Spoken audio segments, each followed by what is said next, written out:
റോമ 5:5 വിശുദ്ധ പൗലോസ്ലീഹ ഇപ്രകാരം അരുളി ചെയ്തു: പ്രത്യാശ നമ്മെ നിരാശരാക്കുന്നില്ല. കാരണം നമുക്ക് നൽകപ്പെട്ടിരിക്കുന്ന പരിശുദ്ധാത്മാവിലൂടെയാണ് ദൈവസ്നേഹം നമ്മുടെ ഹൃദയങ്ങളിലേക്ക് ചൊരിയപ്പെട്ടിരിക്കുന്നത്. സ്നേഹപിതാവായ നല്ല ദൈവമേ, മാനവജനത്തിൻ്റെ പാപങ്ങളെല്ലാം പുത്രൻ വഴി ഏറ്റെടുക്കുകയും തിരുഹിതം പൂർണ്ണമായി നിറവേറ്റുവാൻ പരിശുദ്ധാത്മാവിലൂടെ പുത്രനെ ശക്തിപ്പെടുത്തിയ പരിശുദ്ധനായ ദൈവമേ, പരിശുദ്ധനായ ബലവാനെ, പരിശുദ്ധനായ അമർത്യനെ, ഞാൻ അങ്ങേ ആരാധിക്കുന്നു, സ്തുതിക്കുന്നു, അങ്ങേക്ക് നന്ദി പറയുന്നു. എല്ലാ സഹനങ്ങളെയും ക്ഷമിച്ച് സ്വീകരിച്ച് സഹിച്ച് കുരിശാൽ വിജയം വരിച്ച കർത്താവായ യേശുവിൻ്റെ പൂർത്തീകരണത്തിലൂടെ സ്വർഗീയ പിതാവിൻ്റെ സ്നേഹം പൂർണ്ണമാകുന്നു.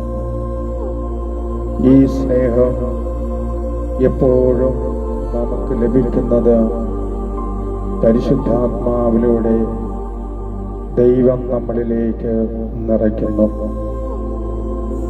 തീത്തോസിന്റെ പുസ്തകം 3:6 ദൈവം നമ്മുടെ രക്ഷകനായ യേശുക്രിസ്തുവിലൂടെയാണ് പരിശുദ്ധാത്മാവിനെ നമ്മുടെ ഹൃദയങ്ങളിലേക്ക് ചൊരിയപ്പെടുന്നത്. ഇതാ പൂർത്തീകരണത്തിൻ്റെ ദൈവാത്മാവ് നമ്മളിൽ നിറയുമ്പോൾ നമുക്ക് അനുതാപമുണ്ടാകുന്നു. നന്മതിന്മ തിരിച്ചറിയാനുള്ള കൃപ ലഭിക്കുന്നു.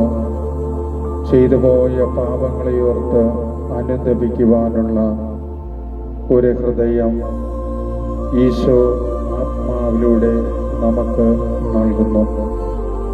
റോമ 8:26 നമ്മുടെ ബലഹീനതകളിൽ ആത്മാവ് നമ്മെ സഹായിക്കുന്നു.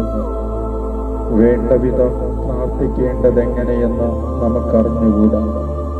എന്നാൽ അവാച്യമായ നെടുവീർപ്പുകളാൽ ആത്മാവ് തന്നെ നമുക്ക് വേണ്ടി മാധ്യസ്ഥം വഹിക്കുന്നു. നമ്മുടെ കഴിഞ്ഞ ജീവിതത്തിൽ വന്നുപോയ സകല പാപങ്ങളെ അപരാധങ്ങളെയും കുരിശിൻ ചുവട്ടിൽ സമർപ്പിച്ചുകൊണ്ട് നമുക്ക് വേണ്ടി രക്തം ചിന്തിയ കർത്താവായ യേശുവിൻ്റെ കരുണയുടെ മുമ്പിൽ അനുദപിച്ച് പ്രാർത്ഥിക്കുക. പുതിയൊരു സൃഷ്ടി ആത്മാവിലൂടെ നമുക്ക് ലഭിക്കും.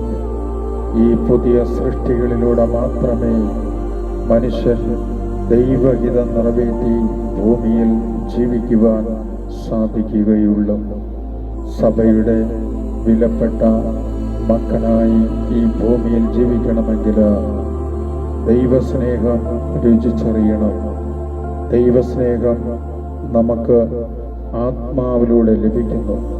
ആത്മാവിനെ വാഗ്ദാനമായി തരുന്ന കർത്താവായ യേശുവിൻ്റെ തിരുസന്നിധിയിൽ എളിമപ്പെടുക, കർത്താവിൻ്റെ തിരുഹിതം നിറവേറ്റുക, വാഗ്ദാനമായ പരിശുദ്ധാത്മാവിനെ സ്വീകരിക്കുക.